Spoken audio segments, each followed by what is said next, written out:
خبروں کے سلسلے کو آگے بڑھاتے ہوئے ناظرین کو بتا رہے ہیں کہ امریکی فوج نے جنوبی ایران میں فضائی حملے کر دیے۔ میزائل لانچنگ تنصیبات اور بارودی سرنگیں بچھانے کی کوشش کرنے والی ایرانی کشتیوں کو نشانہ بنانے کا دعویٰ کر دیا۔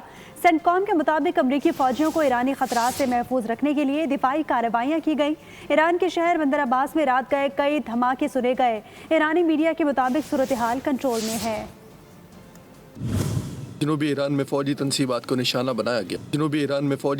کو نشانہ بنایا گیا۔ میزائل لانچنگ تنصیبات اور بارودی سرنگیں بچھانے کی کوشش کرنے والے ایرانی کشتیوں پر بھی حملہ کیا گیا۔ سینٹ کام کے ترجمان نیوی کیپٹن ٹم ہاکنز کے مطابق امریکی فورسز نے ان مقامات کو نشانہ بنایا جہاں ایرانی فورسز کی جانب سے بارودی سرنگیں بچھانے والی کشتیوں اور میزائل لانچ سائٹس کی موجودگی کا خدشہ تھا۔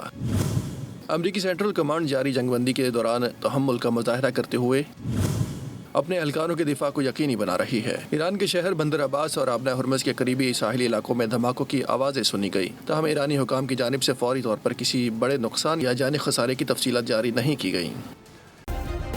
سبسکرائب کریں اور بیل دبائیں تاکہ کوئی خبر رہ نہ جائے۔